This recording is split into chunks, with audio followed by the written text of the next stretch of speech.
The advice and opinions expressed by the host of Autism Live and her guests are meant solely as suggestion and should not be in any way construed as child-specific advice. Any choices you make in determining your child's treatment are completely at your own discretion. Dr. Doreen Granpeesheh is the Dr. Doreen is an expert in autism. Doreen Granpeesheh. Dr. Granpeesheh. Dr. Doreen Granpeesheh. Dr. Doreen Granpeesheh is a visionary in the field of autism. Now you can ask her questions on Ask Dr. Doreen.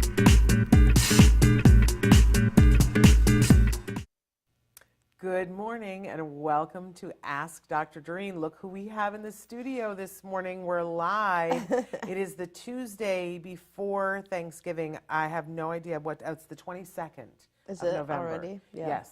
I've lost all track of the days at this point, you guys. But we have Dr. Granpeesheh in the studio. Good morning. Good morning, Shannon. You're Good at the morning, top of my everyone. grateful list this week. Oh my gosh, I'm so glad to be back. Yes. It's been such a whirlwind since I think sometime in October. Yes. Yeah, we've done a lot. So much has happened since then. We have, and we've done a lot. Yes. I don't know if, since I haven't been back, I don't know if our viewers, you talked about our events. We talked a little and we showed some clips from it, but we didn't really. I think I was waiting for you to come back. It was an amazing, for those of you who don't remember, because it's been a minute. Yes. The All Ghouls Gala, the first annual All Ghouls Gala, was held that last Saturday in October. Tell them what the benefit was for. It was for ACT Today, or Autism Care Today, and we were sponsoring specifically a group of children whose parents had written in and asked for grants.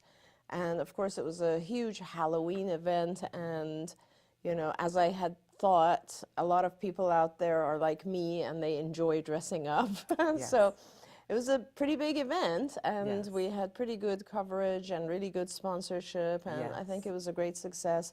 I will never do it at my house again because that's impossible.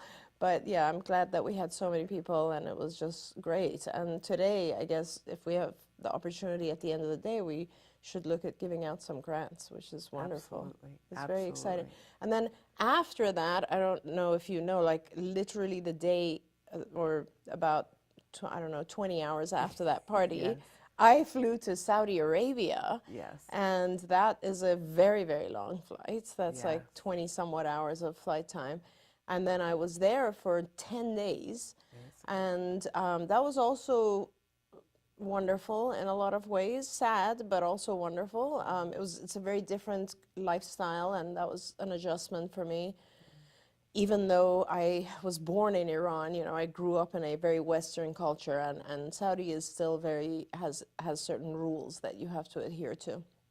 But I saw clinics, I saw schools, I saw families with autism, I saw charity events. I went to an incredible charity event that raised literally $2 million in about 3 hours. Wow. I mean, it was unbelievable because... Did we get the names and addresses of those people? Yeah. Well, let's invite them to next year's All Ghouls Gala. Exactly. And it was a really well done event too. What they had done was a family, the family that you and I both know, had sponsored 100 artists, painters, to work individually with 100 children on the spectrum for a period of about, I think, 3 to 6 months.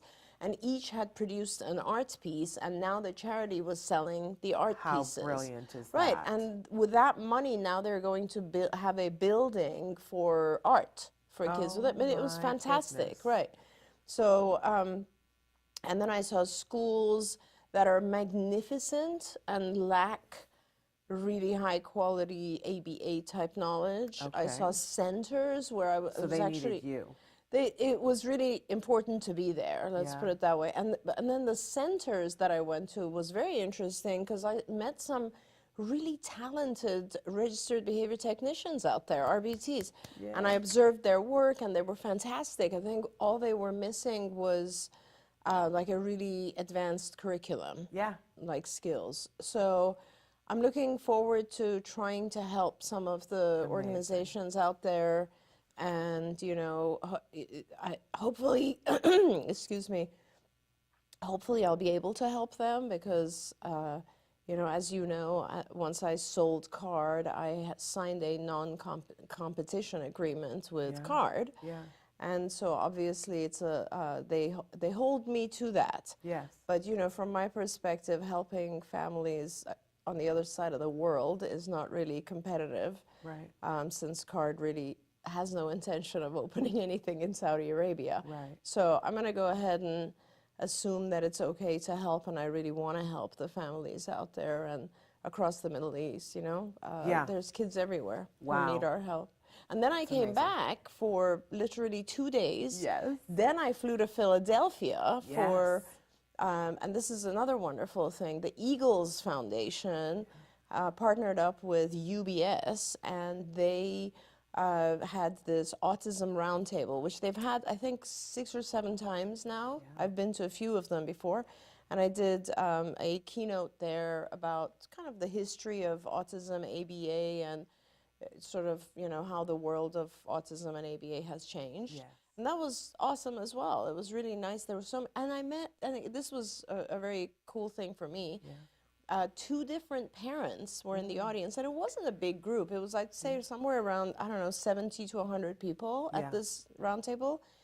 And 2 different parents came up to me and said, you know, one parent said, you evaluated my daughter and treated her 18 years ago, and then told me all about her. And then a dad came up and said, yeah, my son was with you 20 years ago. He's like 32 now. Yeah, and I was like, wow. That tells you, you know. It's pretty cool, though, to like, I remembered the dad, actually, but it's just really interesting to go back that far. And I got a text from Danny Bowman because she I met saw you her and there, took a picture. You guys know Danny because she appears on Autism Live fairly regularly. She is one of the girls on Love on the Spectrum, the USA version. She's the one that's the animator. And she was at the same conference, and she was excited because you guys just keep missing each other. You keep not being at the same events, and she was really excited to meet you. And she sent me, she's like, look who I finally met. Yes, and I actually had just spoken about Stories from the Spectrum on stage. So when I came down, she immediately said, you know, my work is on there. And I was like, of course I know Danny. And she is so beautiful. Isn't she? Like, stunningly in so many beautiful. ways, like inside and outside, like just gorgeous. And talented, too. I didn't want to leave. She caught me right when I was leaving because I had to catch a flight, but I didn't want to leave after I had met her. Well, we'll have to get you guys together that more was often. lovely, yeah. But we're here this hour, and Dr. Granpeesheh is going, we wanted to get you guys caught up because, you know, and for me, there's been nothing but the toy guide. Nothing but the toy guide. It's been Toy Guide 24/7. I abandoned you with that this year. No. It's been so much fun, but the toy guide is live now. So for those of you who have been waiting for the toy guide, it's live right now. Go to autismnetwork.com. and click on, it says Toy Guide Winners on the top, and then you can pick which category you want. The toys are all there. We love feedback from you guys. There is, now if you look at it on mobile, it's slightly different, but there is always a button. It's underneath the toy. So it's the toy, it's what award it won, the toy, a picture of it, a description, what we say about it, and then there is the button that if you push the button, it will take you to a site where you can purchase the toy. That is separate from us, but you guys had asked for that, and we wanted to make it convenient for you. So that is there. When you're doing it on mobile, just make sure, because it was a little confusing for me this morning. We might need to look at moving that because where to buy it is right above the next toy. So just know that it's the one above that you'll see when you click on it. You'll go, wait a second. And just send us a link in case we want to announce. Well, let's do that. Which is autismnetwork.com and then slash toy guide. Toy guide. There you So go. very simple. So you can find it there. Yep. We hope that you guys will check it out. There are so many different categories. We did sort of age categories. So there's a baby toddler category. There is the preschool category, the school aged, then teen tween, adult, and then a caregiver section. And then within each one of those, there's 16 different awards. Oh, so there's my one gosh. that's for motor skills, there's one for language skills, there's one for social skills, there's the top toy, there's the oldie but goodie, a puzzle toy, a book. I love all the books we chose. But I always say to people, start with the age that the individual is and look at the toys and gifts in that category, but then click on the other ones, because you might have a teenager that likes one of the toys in the adult section, and a lot of times, I mean, people have already looked at it and said, wait, this is in the adult section, because I just don't believe in the, you have to do something that's age appropriate. So I was actually going to talk about, I'm glad you said it that way, because I feel like there's one of the questions I get a lot, Shannon, is it okay for my 10-year-old to play with toys that are like for 4-year-olds? Right. And that's kind of an interesting question in itself. And I would say, toys have two purposes, I think. One is just recreation. They're fun. Yep. They're reward. They're reinforcer. And the other is they also mediate interaction with others, okay? So they are like, when you have a toy, other kids will come up and be interested, and then you end up engaging and so on. So if it's, so for the first purpose, I say children should be allowed, and adults too, by the way, should be allowed to play with whatever. It doesn't matter the age. I agree with you completely. The importance is that it is rewarding to them. And so it's important also for our parents who are looking at the toy guide to consider that. Like, look at the things that your child is into, right? And go to that toy or that level as opposed to just their age. Yeah. But for social purposes, I think it's also important for our kids to learn to play with the toys that are popular and age appropriate, because they draw other kids. Yep. And that's basically what you have to do, is a little bit of both. In fact, we added a category this year we've never done it before, but this year we added best video game. Oh, I love that. So that, and we chose things in those age norm categories that are really mainstream, that are not bad, right, that are good games where they'll actually be building social skills in them for those video game winners. But you'll see that there are some things, and we sort of label and say this is a mainstream. Yes. Like there's a Yu-Gi-Oh! Trading game that's in there, and it's labeled this is a good mainstream when you're trying to get them to socialize with people in their age range. But thank you for being one of the experts because just yesterday somebody was saying something about, well, my 21-year-old wants to play with Thomas the Tank Engine. Yeah. And I said, you know what, they're 21. Yeah. Let it go. I just flew back from Texas, and on the plane I watched, Bullet Train? Yeah. And there's an adult male in Bullet Train that the whole movie, he talks about Thomas the Tank Engine. Oh, he does. Every single time something comes up, he compares it to Thomas, and he says, oh, you're like By the way, how amazing was Joey in there? Oh, she's so good. She's amazing. Joey King, right? who was one of the recipients of an award that we gave at the event. That's right. Oh, she's amazing. She is. It's on my list. I want to watch her as the princess, where she just like leaps all over the place and beats the crud out of all these men. It's incredible. She's Joey. If you guys don't know, she's been somebody who's been a supporter of Autism Care Today since she was this little. Yes. I mean, you could carry her around in your pocket. She was so little.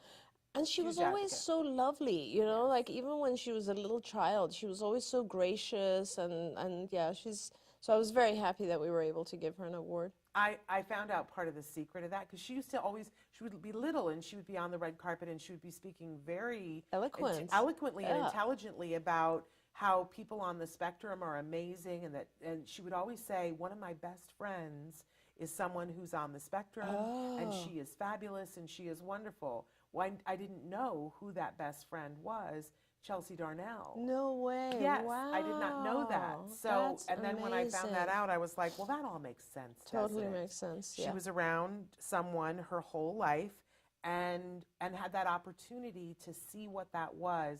So, she's been out there since she was little trying to tear down the stigma of, hey, we're all cool. Let's all be together on this. Okay, we got a lot of questions coming in. We have other questions. Our first question that we were going to start with today, do we even want to go there, or do we want to start taking live? Sure. Our first question that we were going to talk about today is, because you guys have written this in droves in lots of different ways, but how do I teach creativity? Okay, right, or imagination. That's that was the word. So, and thanks for kind of jogging my memory, because that's such a broad topic. And I think the way that we generally deal with teaching, I guess toy play as a whole is developmentally, right? And when you are very, very young, when you're like, let's say, typical development, like 2-year-old, you're looking at things that we call functional play. And these are like, musical toys where you press a button, something happens. It's a cause and effect type of toy, right? You press something, a light goes on. You turn a handle, somebody pops out, whatever it is. So cause and effect type toys. And so you want to start there because those are intrinsically rewarding in a sense because the child does something and they immediately get a response. So that's kind of where we start teaching some toys. And then you go on to, because your goal is to get to a point that's very abstract, which is imagination or pretend, which is a very different and difficult concept for a lot of our kids. And I guess when I get there, I'll talk about why that's difficult. But you start with that, and then obviously you will go to things that are like more play that is functional, and you have actual objects that you're using. So for instance, before you go to teaching someone, let's say, dressing up, which is an imagination type thing, or pure pretend, you'll do something that's more symbolic. So for instance, you'll use a toy telephone and you teach the child the function of the toy telephone. Because a lot of our kids, they see you on the phone, and nowadays obviously a toy telephone is going to look completely different from the phone they see you on, but there are actually toy telephones like this now too, yes. So, and you teach them by modeling, kind of like, oh, hi, I'm talking to them, oh, how are you, and so on, and then they see that, and then you care. And again, Shannon, as you know, like with skills, there's 10 different things going on at the same time that kind of come together, right? So separately, you want to make sure that the child has already mastered enough language and a specific lesson, let's say, called greetings, where they're able to say, hi, my name is, who are you, what are you doing, like some basic social conversation, which now you do it first for real, like you get on another phone, your child is on the phone, and then you do it pretend, where there isn't another person on the phone and they're pretending, and then you do it without the phone, so you do it like holding another object. Right. Being able to pretend or have imagination means that you're able to come up with objects and things that aren't in reality used the way that we normally use them, right? It's something in your mind. Now, that is so hard for our kids because of the whole theory of mind concept. And, an example of this is when a child wants to, they're very, very rule governed, right? Something is black or white.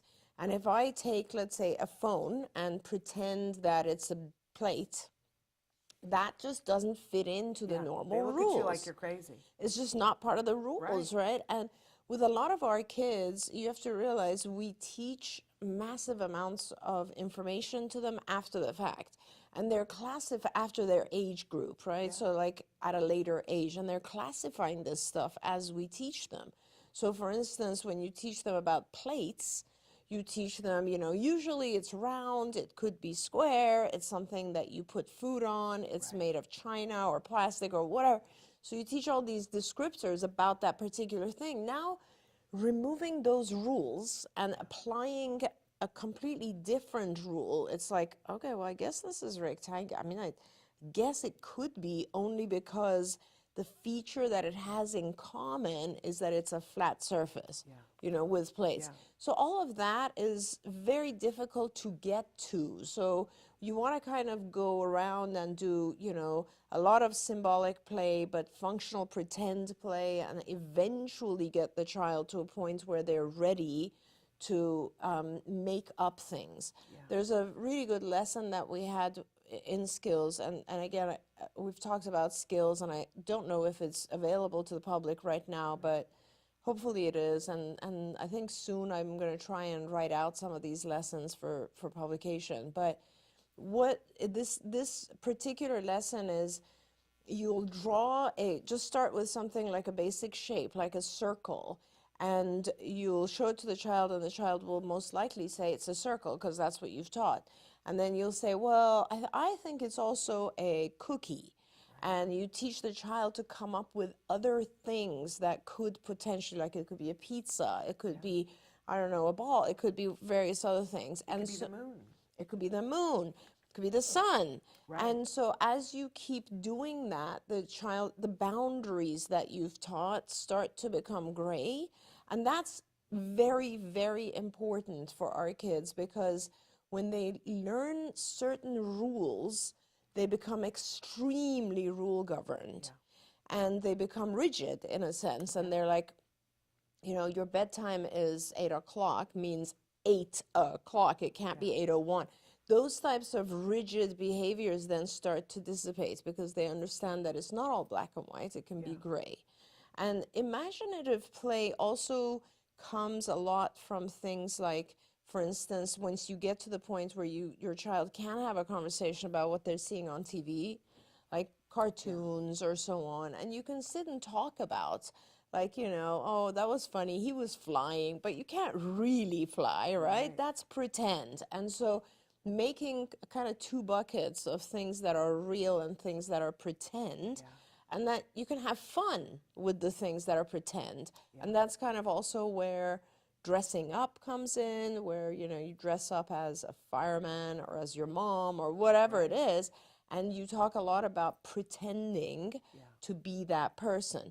It's very, very helpful because, you know, one of the problems with perspective taking is that our kids are very much only in their own head and have a hard time taking someone else's perspective. And once you get to pretend play, like dress up and that kind of imaginative play, it really helps them to see things from someone else's perspective, which is also a big deal. I think it helps. Tell me if I'm in left field, but I think it helps with anxiety too. That if you are so rule governed and the plate can only be the plate and that's all it can ever be, I see, because this is the thing I love the most. I'm the aunt that always would come over and pick up my coffee cup and be like, hello, oh, it's the phone, it's for you. And the kids would always look at me like, what? And it would be this thing, and then they would go, oh. And it takes a little bit longer with a lot of kids on the spectrum, but I find that you can get there with them too. And when they go, oh, then this could be other things, I could have fun with that.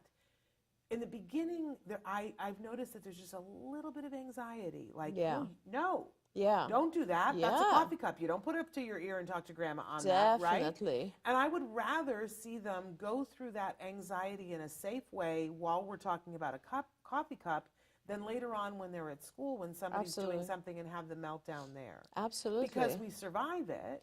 100%. And, you know, Shannon, you bring up a really important point. The whole concept of just our kids and how much anxiety they bear all the time. And, you know, I've talked a lot about how I think just having sensitivity to light and sound causes anxiety. Having to be in a social environment where you feel like you're not able to understand or speak as well as others causes anxiety. All of these things cause anxiety.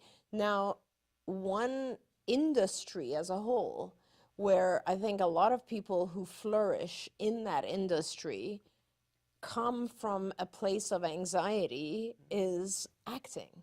Oh, yes. Right? When you're an actor, you're on stage being someone else, and that helps. I've talked to a lot of people who do that, and comedians, actors, and so on, and they're like, you know, my anxiety is completely gone because I'm someone else. Yes. And teaching our kids to actually like be able to put on that persona and then get a lot of reward for it, like a lot of like, wow, that was incredible acting, is something that will definitely help their anxiety, and it will give them an out. Yeah, well, I mean, you as know, you I know. love that. Yeah. And everybody I know in theater, because I don't know if everybody knows, I used to teach theater. That's what my master's degree is in, theater.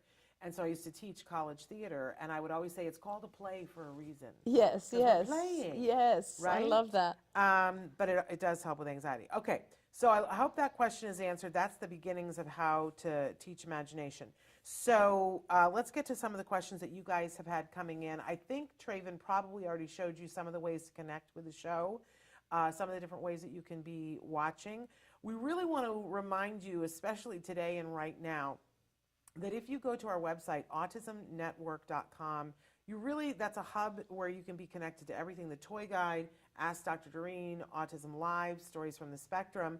And when you're on that site, about 6 seconds after you join it, a pop-up will come up and ask if you want to join to be on our mailing list. And we have not been sending you things because we don't like to abuse that, right? We only like to use that when we've got something good. But I will tell you something, that later on this week, we're going to be sending out a newsletter for all of you for Black Friday. And there's going to be at least one coupon in it that's going to be for money off of one of our favorite toys this year. So you're going to want to get that email. Awesome. Because when you see this toy, you're going to want it. So please, if you haven't already, sign up to be on that newsletter because you're going to be hearing from me, and we're going to do that again in December. Because I want it to be meaningful. We're not just going to spam and put things in but this is something that you're going to want. So definitely go there. But if Traven hasn't already shown you, there's lots of different ways where you can watch the show, including on our website. And if you're not watching live now, watch in podcast. We're available any place that you get your podcasts for free. If you want to watch picture and sound, our home for that is YouTube. Definitely check out our YouTube channel there. And you can subscribe to our YouTube channel to know things that are going on there as well. So Teresa has written in, good morning to everybody, by the way. I'm saying hi to Teresa, Liliana, Yasmin, and then Shas, I don't know, and Susie, good morning to you, and many others. The list is way too long. Felix, good morning, and Michelle, hi. So Teresa was first this morning and wrote in and said that she's a graduate student, and she says, if my hypothesis is automatically maintain function, how should my trial basis FA be conducted? Okay. Yeah. Dig into the jargon there. Sure. So, your hypothesis has to be some sort of assumption. So your hypothesis is automatically maintain function is this or that, right? It's not just about automatically maintain function. It's some aspect of that. So maybe you can also tell me more about that. But that being said, and just for our viewers, just for our because when you're doing a hypothesis, your hypothesis is, let's say, the moon is green. Okay. You have to have an idea, and then and that's your hypothesis, and then you have to go about proving it right or wrong. Right? Yeah. So with an automatically maintained function, what Teresa is talking about is essentially there are behaviors where in behavior analysis, and I've talked about this a lot because, we don't know what the function is. And as you know, with behavior analysis, you are always looking for the function of a behavior. So for instance, if I hit you, it's either going to be because I want something you have, or I'm trying to get out of a situation, or I'm trying to get someone's attention, or there are specific functions, right? And those are the ones I always talk about, where I say it's either to gain something or avoid something. Right. So, but with automatically maintained behaviors in behavior analysis, we say they are intrinsically reinforced. That means there's something going on inside that is maintaining that behavior, right? I always say the paycheck is on the inside. Exactly. That's the best way to put it. Okay. And I think what Teresa's asking is like, if this, and with a functional analysis, what you're trying to do is you look at a behavior and you look at what happened right before it and what happened right after it, and because your point in behavior analysis is to change either the antecedent or the consequence or both, right, in order to change that behavior. Right. So with automatically maintained behaviors, that's very difficult to do. So because you don't know what's going on internally, right? That's causing this or is the consequence of it, right? So for instance, a great example of an automatically maintained behavior is, let's say, visual stimming. Right? And if someone is like looking at stuff like this, you don't know what they're getting out of that. What is the function? Why are they doing this? Right. And so Teresa has a great question. She's saying, how do I actually do a functional assessment with that?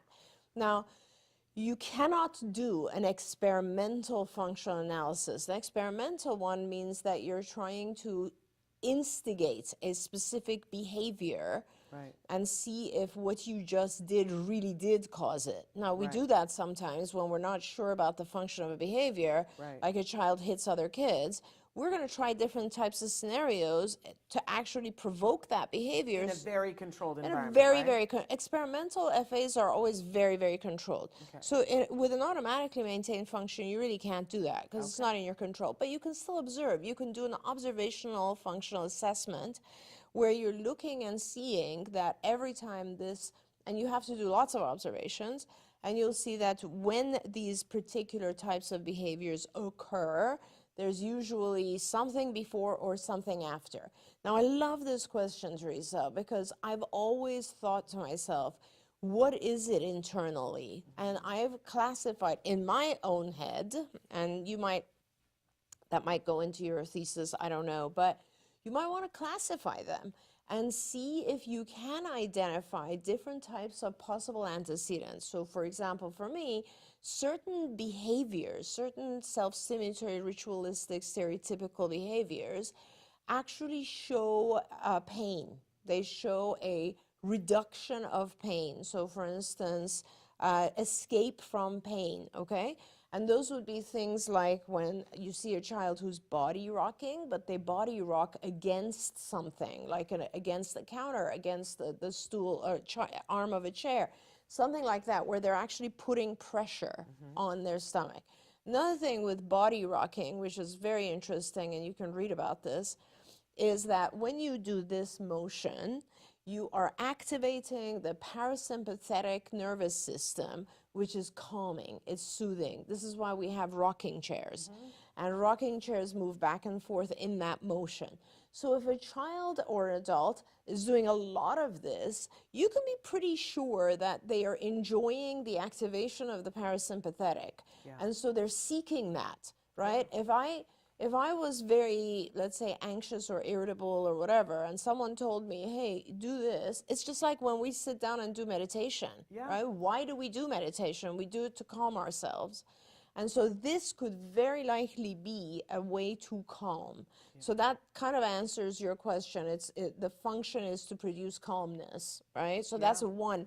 Other things like visual self-stimulatory behaviors, as you know, of course, there's a lot going on with the vision, the input of visual stimuli for our kids, right? Sometimes you have children who have a great difficulty focusing on one object. Sometimes you have children who seek out looking at shadows or looking at patterns just because the patterns help organize things for them. Or you know, it's one of the symptoms of autism is sensory dysregulation. And I wonder often if these types of behaviors that involve visual self-stimulatory behaviors that we currently consider to be automatically maintained are just part of producing some form of sensory regulation for ourselves, right? It helps the child produce. A lot of times I think our kids have like no proprioceptive sense at all, like they don't know their body in space. And these types of things often perhaps are allowing them to kind of have a border around themselves or give them some sense of security. Now, here's the last one, and then I'll let your imagination go with it. But what I've noticed a lot of times, like you look at some of our self-stimulatory behaviors with our kids, they're very, very much similar to obsessive compulsive behaviors. So for instance, lining up objects, hoarding, holding two things together, putting things in a perfect order. Those types of things, those are OCD. Those are obsessive compulsive behaviors.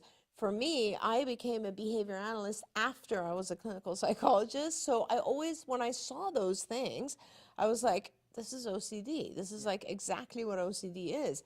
And OCD, don't forget, the compulsions in obsessive compulsiveness are a result of anxiety. We think our hands are dirty, that's the obsession, and then the compulsion is washing. The compulsion gets control over the obsession. So that could very well be as well. Our kids maybe, because of the way they see the world, right? It's very disorganized, very floating in air. There's no floor or walls. Everything is all over the place visually.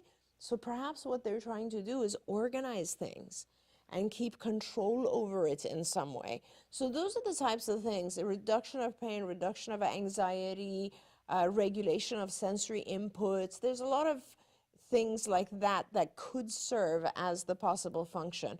All you can do, though, in order to do an actual FA is by observation when it occurs. You cannot instigate it. Her further question was, and you sort of already may have answered this, and what should I consider when collecting ABC data? Yeah, prior? so obviously the consequential data, you will just observe behavior and you're looking at, has anything changed with behavior? You always want to look at the normal stuff as well, obviously. There could be dual functions. Somebody could be giving attention when they do self-stimulatory types of behavior, all those. But at the same time, I would go further back in the antecedent collection of data, and I would look at things like, do these behaviors occur more when the child isn't sleeping? Do they occur more in specific settings which are causing anxiety? Do they occur more, let's say, when the child has had, some specific foods to eat that are causing them distress? Those types of things. So think outside the box when you're looking for the antecedents. There you go. Yasmin has said, hello, I would like some help with my son. He's 12 and has autism. He has anxiety about death every day, if not every other day, multiple times a day. He would say, I don't want to die, or I don't want to break, which is also the same thing. He also says he doesn't want anyone to die. He also says he doesn't want to grow up and that he wants to stay small forever, and that he is on medication, 50 milligrams of sertraline. So, this is a hard one, Yasmin, only because... She did write more. Do you want to hear it? Yeah, because I just don't know enough about his functioning. He sometimes gets frustrated and hits his head or bites his hands, and then he says, I'm sorry, I just feel frustrated sometimes, but he always wants me, teachers, or others to reassure him that he's not dying. I once tried telling him years ago that when we pass away, we can all be together with God. I think that's what caused his anxiety. Now I don't know how to respond to him, but I do reassure him that he's fine. But what he really wants to hear is that he's not going to die ever. How can I help him? I'm so lost. I know that this is consistently in his mind, and the unknown gets him really anxious. And that's all. Yeah. So this is an interesting one, because I think there's actually more going on than just the anxiety. I think he's also getting a lot of attention for this particular thing. And a lot of times our kids do that. They have anxiety, they come to you, you give them attention, it dissipates the anxiety, but at the same time, they start to enjoy the attention. So they start to produce things to talk about that they will almost ruminate and talk repeatedly about a subject that they know will get everyone to help them calm down. Yeah. So you kind of need to break it in two different ways, I think. One is, the subject of dying is way too abstract. I don't know exactly how much your son understands, doesn't understand what he's visualizing, but if you want to, you can certainly paint a much more beautiful picture about death, which is, produce an incredible painting with him, or a craft, which is heaven, and make it a desirable thing. You certainly can do that. Yeah. It still might be a little too abstract. I don't know if he's had the experience recently or even not recently, of someone dying that so that they're gone. And I think his fear might be, where do you go? Once you're dead, where am I going to go? So you certainly can produce a very, very concrete vision of a beautiful place for him. But I do want to caution you that it is going to continue to be a subject. When we get anxious, and this is not just your child, all of us, we focus on one thing and we obsess on it. And that might be something that is also happening here. He has a certain level of anxiety.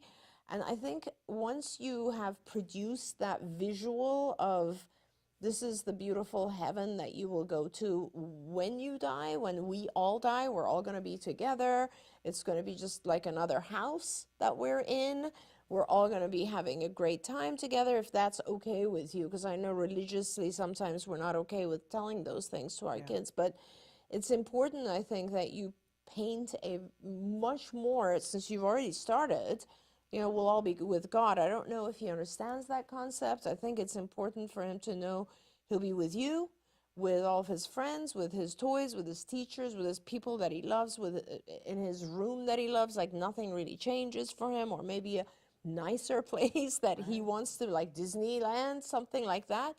And then when you've done that exercise, in order to reduce the kind of rumination, obsession, talking about it, when he brings it up, you just point to the picture and change the subject.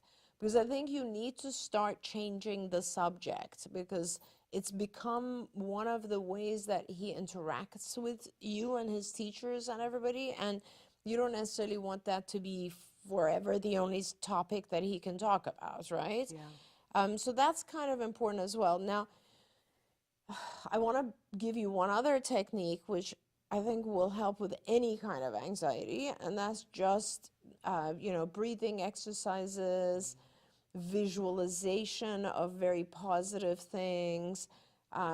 It's always important for our kids to learn self-soothing. Self-soothing is really, really good. And I teach our kids self-soothing by just giving them a corner of their room that they design. You get a big, huge bean bag for them. If they like music, you give them sound deadening headphones. You play their favorite stuff there. If they like an iPad, whatever, the stuffed animals, blanket, whatever it is. And in any scenario where they're not feeling well, that's a place for them to go and self-soothe. So that's another thing if he's really experiencing anxiety. She says they did have a death recently a few months ago, but they have not yet told him. He believes that the person is still in the hospital. And she asks the question, how do I present it to him? I think she's talking about the visual. I'm not sure. She says, do I say when he asks me if he's dying, or do I set up a day to explain that for him, the visual of the good I would place? set up a day separately, and I wouldn't engage with it when he's saying I'm dying.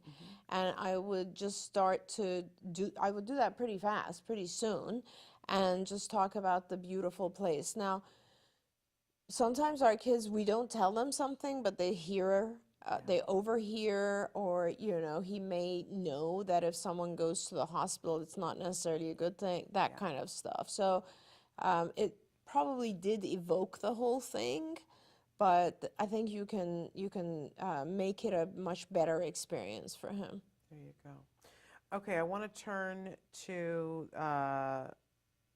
wait a second, I lost my place. I think. S.H. Ash Yes. said, Dear Doreen, for 9-year-old third grader in gen ed classroom, still has problem with friendship, is fully verbal. School has pulled out special ed support and speech. Only support remains is social group. He still has a big time problem with flexible thinking and friendship. What can be done by the family now?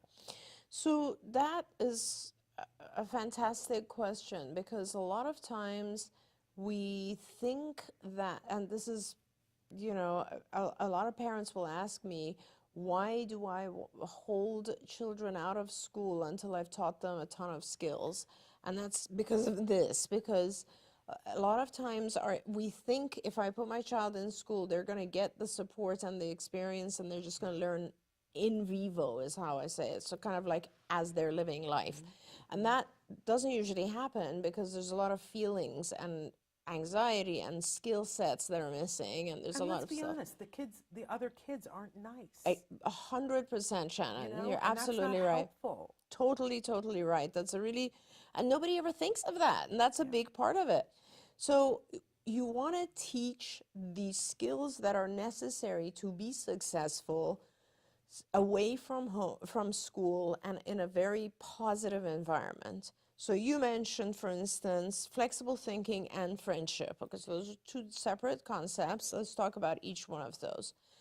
Flexible thinking, easy to teach, because you take a bunch of stuff at home that usually would have a rule, and you make it upside down. You just take the rule and make it funky.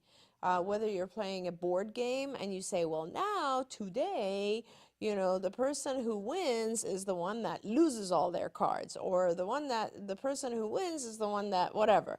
And you change the rules, right? Oh, we're supposed to do this, but today we're going to play it in a different way. That thing that I was talking about earlier with the drawings, like a lot of times you could just take something, and that helps flexible thinking as well, and saying, oh no, this isn't a cookie, this is a piece of pizza, or this is whatever, a moon, or all those types of things. So changing rules, changing order. So let's say we wake up, we brush our teeth, and then we get dressed and we go, today we're going to do it different. So you do things in different ways, and you teach your child it's all good. All of everything can be done in a different way, right?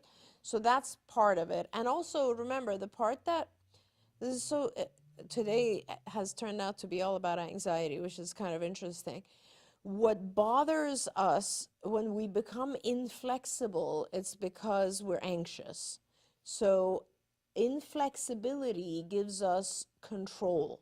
Having specific rules about things happening at a certain time and in a certain way makes us feel more in control and safer. Okay, so that tells me that he's having a little bit of a hard time in school. Something is causing him anxiety. Very likely, our kids get to a point, you know, especially 9, it sounds like great language and so on. It sounds like there's just some things that are difficult for him. My daughter, my beautiful Nikki, always used to have a ton of anxiety around PE, because she just wasn't very good physically with those types of things, you know, and she overcompensated and worked really, really hard at it. And she's like one of the most athletic people I know now. But when we're kids, there's always 1 or 2 subjects that we're just like, oh, I'm dreading that because I'm just going to be terrible at that. And so for a lot of our kids, it's just the experience of school. It's the experience of following rules and being with a bunch of other kids who are loud and unpredictable, and maybe the course content. I mean, things are harder for him. Yeah. So remember that he might have anxiety, and that's why he's trying to be inflexible. Now, you can teach him flexibility, but what's going to help him most with the anxiety is capability. Teaching him, giving him tutoring on whatever it might be. That's the better he is with things, the more self-confident he will be in school. Okay, so that's a really important thing. Friendship, that's, you know, I could talk about that for the remaining 20 minutes of the show or 10 minutes of the show. So friendship, the best things that I can tell you real quickly are, first you want to work on the skills, which are things like seeing things from someone else's perspective. So that's the whole array of theory of mind lessons, right? Teaching people, how does someone else feel? What do you think they're thinking? What types of things do you think this person might want if they were to throw a party? When they're sad, what are some things you can do to help them? Like those empathy and perspective taking. Excuse me. But then you also want to teach them things like turn taking, being willing to listen to someone else's subject of interest, not just your own. This is called social conversational skills, right? The distance you stand when you talk to someone, paying attention to someone else, being able to repair a conversation. Like, let's say you're talking about something, someone's losing interest. How do you even tell they're losing interest? How do you repair that conversation? How do you join a group of friends as opposed to one friend? So these are, like, I'd say easily 30 different lessons that go into social behavior, at least 30, maybe 40, 50, like so many different things that you would have to teach separately. If you are interested in learning more about these, then please go on Skills for Autism. And I think that if it's still live online, you should be able to see those when you purchase a license for it. But all of that said, the whole thing about friendship is just teaching the child to interact with all those skills, but first with one other child. That's my biggest recommendation. We throw our kids into school and we kind of expect them to just fit into a group of kids. No, find a child who is calm, loving, caring, teacher-like. Often I say a slightly older girl is good.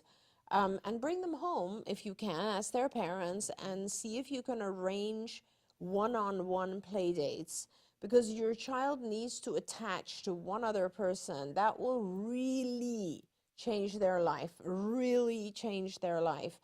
No matter what age or disability or none, when we have one other friend, our courage multiplies. And when there's two of you in school, your child will do a lot better and will learn from the other child and will interact with others and all that. So that's kind of where I would focus, is teaching a lot of skills outside of school and then doing play dates with one other child if possible. Absolutely. I was told to find either the bossy girl Yes. or the kid who is like a middle child in a family that has, like 6 kids. Absolutely. Or somebody who's an only child where the mom is like, I just need a break. That's true. That's a good one. Right? And that, make your house the fun place to go. Definitely. So that everybody wants to go to your house. Definitely. And keep the play dates as short as you can. It's Yes. hard when it's the single mom who wanted the break. That's so she true. wants to be gone for 8 hours. Yeah. But do you know what I mean? Like, I completely know what you mean. I And have the coolest toys. I mean, talking about our toy guide right now, Oh my gosh, yeah. there's so many studies, Shannon, on the fact that toys, a unique toy, draws other kids. Yeah, everybody wants to So visit. that's part of it too. Yeah, you have the Oculus. Everybody wants to come to Exactly. your house. I know. I live in that neighborhood. Okay. I wanted to come to your house when he got the Oculus. I love that. You can come to my house and play Oculus. And now it's gotten so crazy. The things that Is they he can so do. good? Oh my God. I can't play it.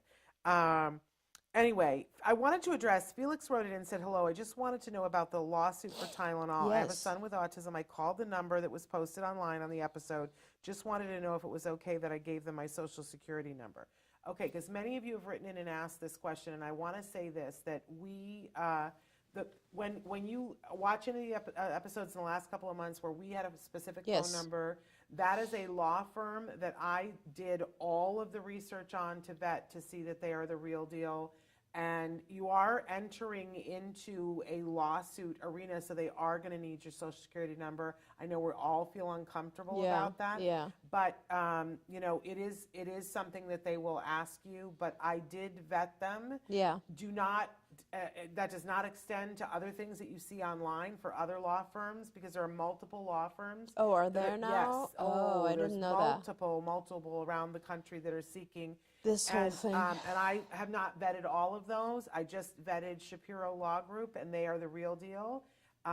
So, I can speak to them if that helps you. I know it's very uncomfortable when Yeah. people start asking you, circumstances around your child. When was your child born? When were they diagnosed? You feel like, I'm letting you into my very private stuff. And then they ask for your social security number. Yeah. And you go, But if you call that number and you're talking to Shapiro Law Group, they're a very reputable law group. So That's great. Anyway. And this whole thing, it's so interesting for me because I see it all over the TV as well now. Oh, yes. But it's very interesting because we always knew that, Tylenol is a medication that on its own is very difficult to detox from. Yeah. And we are all told when our babies get vaccinated, or even when we have issues and we're pregnant, take Tylenol or give the baby Tylenol. And that obviously now together with all the research about autism and toxicity and so on, it makes sense that this would be happening now. Absolutely, absolutely. Can I tell you, I flew to Texas to be at a party, and that was the number one question that everybody kept coming up to me and saying, talk to me about the Tylenol thing. And I've been talking about Tylenol for 10 years. But I mean, this is my issue, Shannon. I'm not sure that it's fair to sue Tylenol. I think it's more about what training our doctors get, because it's the doctor who tells you, take Tylenol, give your baby Tylenol. You know what I mean? Well, there are a lot of different aspects to this. And I think what people are learning is that, it's not just one thing. And this is true of a lot of Yes. medicines, Yes. right? That, you can take one medicine and be perfectly fine. And then if you take another medicine, with that medicine, now suddenly you have a problem. Correct. So what is the problem? Is it this medicine? Is it this medicine? Or is it the person who prescribed it? Or is it the person who is taking it who didn't read The things and details. put it together because we're supposed to all know Yes. how things interact?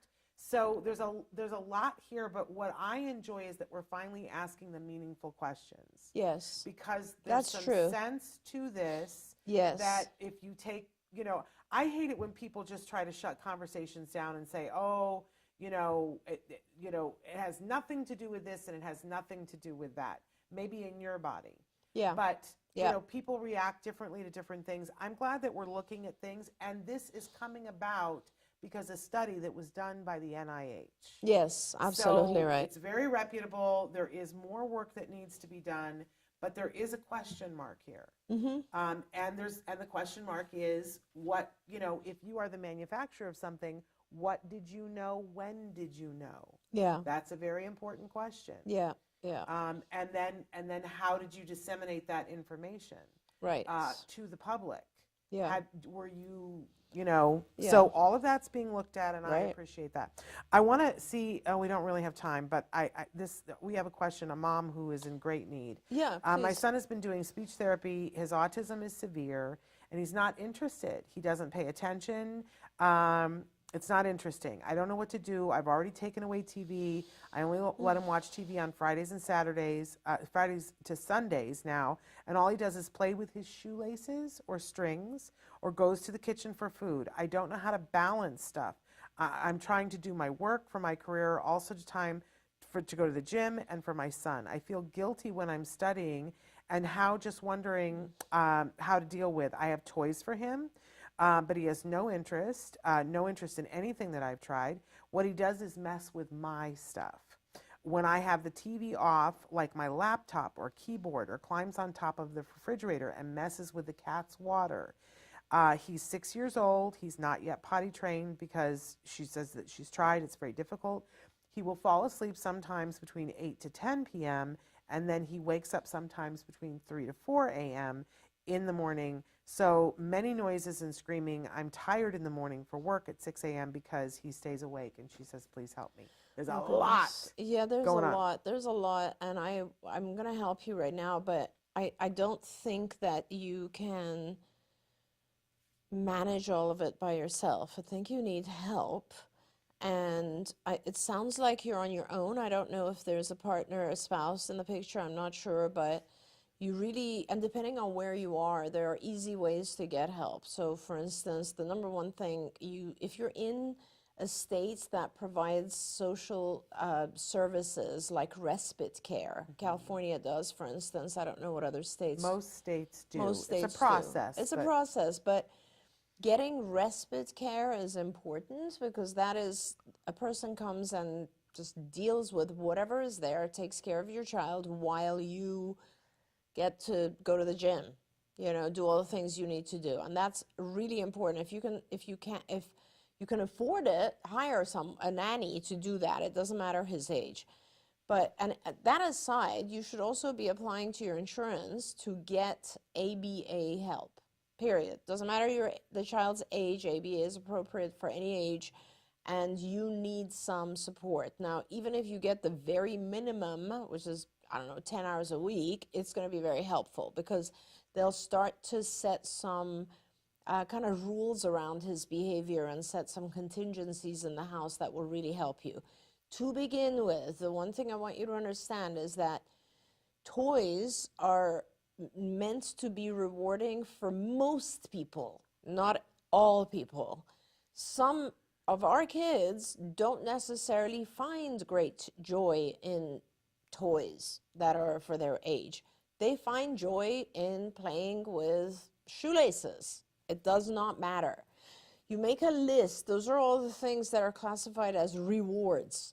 And the list has nothing at all to do with what you and I might think. You might think ice cream is a reward, and your child might hate ice cream. It has nothing to do with what we think.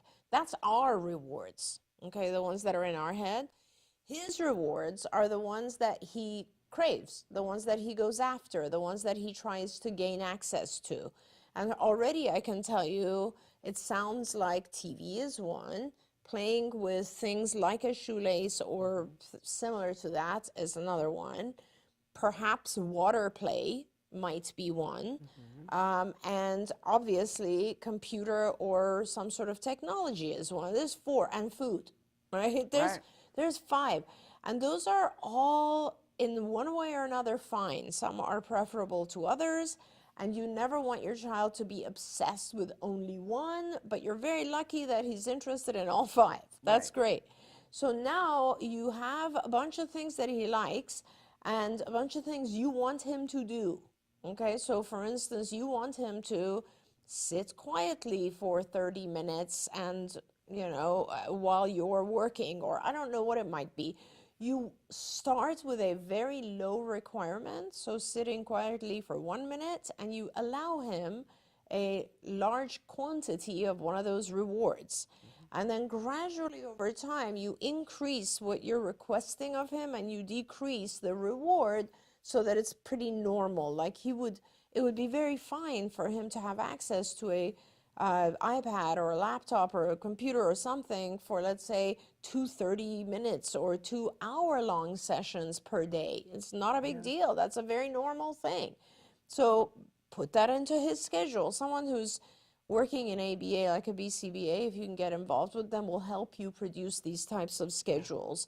And I can see that we're over time, but everything you need to do has to do with using those rewards at the appropriate time and also giving him a schedule. Our kids get into trouble when they have nothing to do.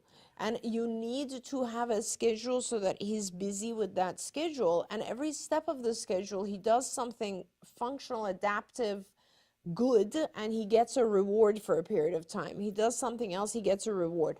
And that's how we live our lives. We don't realize that it's really that simple to produce that for our kids. Absolutely. You're brilliant, and I adore you. Thank you. And I love you. I'm so glad that we had this time together with all of you, and I'm sorry that we didn't get to everything. I want you to know that we're back tomorrow live. We're continuing the Festival of Toys. Tomorrow, I'm showing you a bunch of the winners from the teen and tween part of the toy guide and the adult portion.